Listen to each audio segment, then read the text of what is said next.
ça y est, vous l'avez enlevé, ça. Et regarde, j'ai trouvé quelque chose de bon. Quand tu dis les yeux-tistes, l'oreilliste, ah oui, l'oreilliste, oui, oui. You get? Oui. Quelles sont tes impressions avant de rentrer en scène? Tu as réalisé?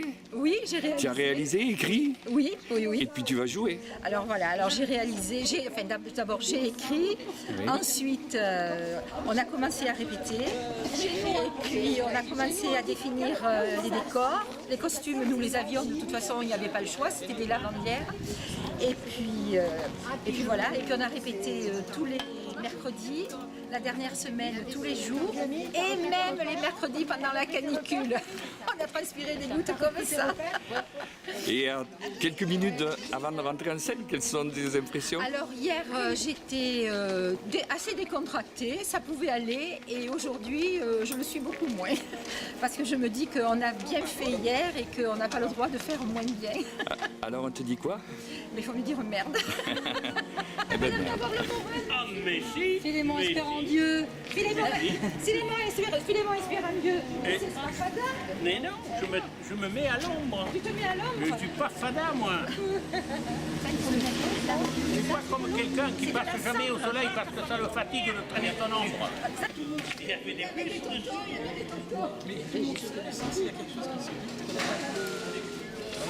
Ça se sait. Tu te le dis là, tu dis tiens comment ça se fait de l'autre côté du village. C'est fait.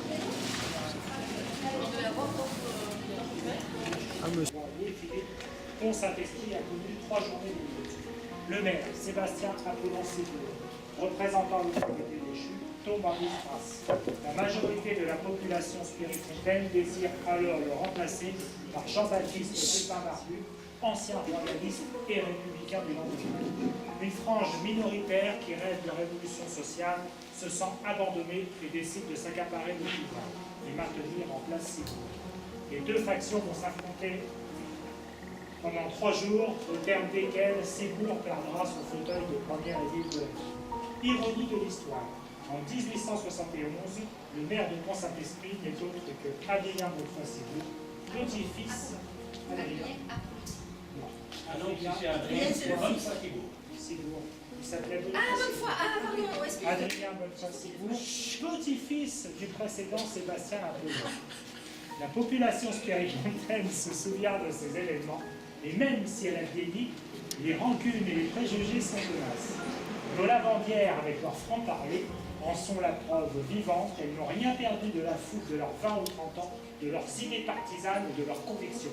Tout en étendant leur lessive sur les cordes à linge, elles s'échangent insultes, menaces, autres amabilités, elles colportent les ragots, les secrets d'alcool, échangent croyances et superstitions. Bravo!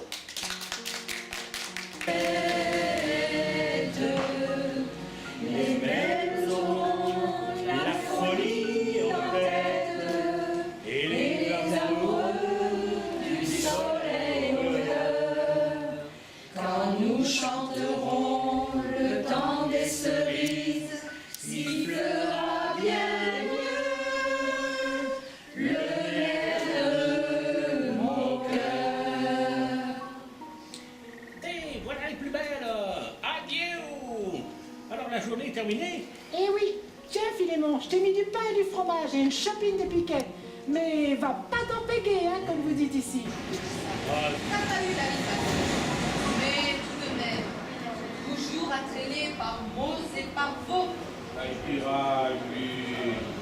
Et comme tu dis, pas eu la belle vie.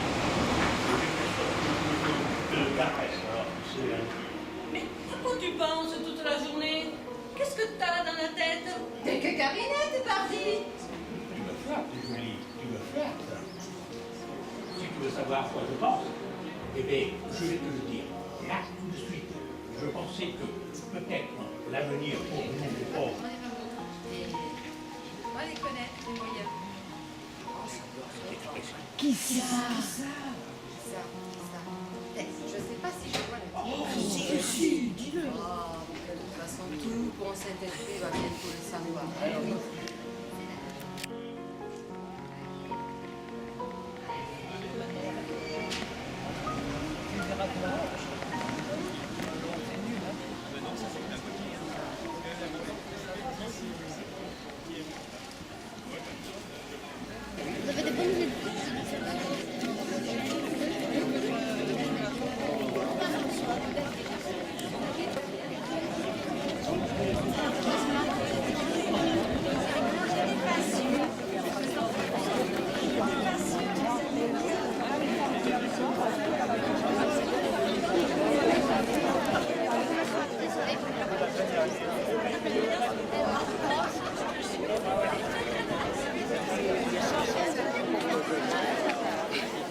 Messieurs, dames, bonjour. Je vous invite à rejoindre les places assises encore disponibles, s'il vous plaît.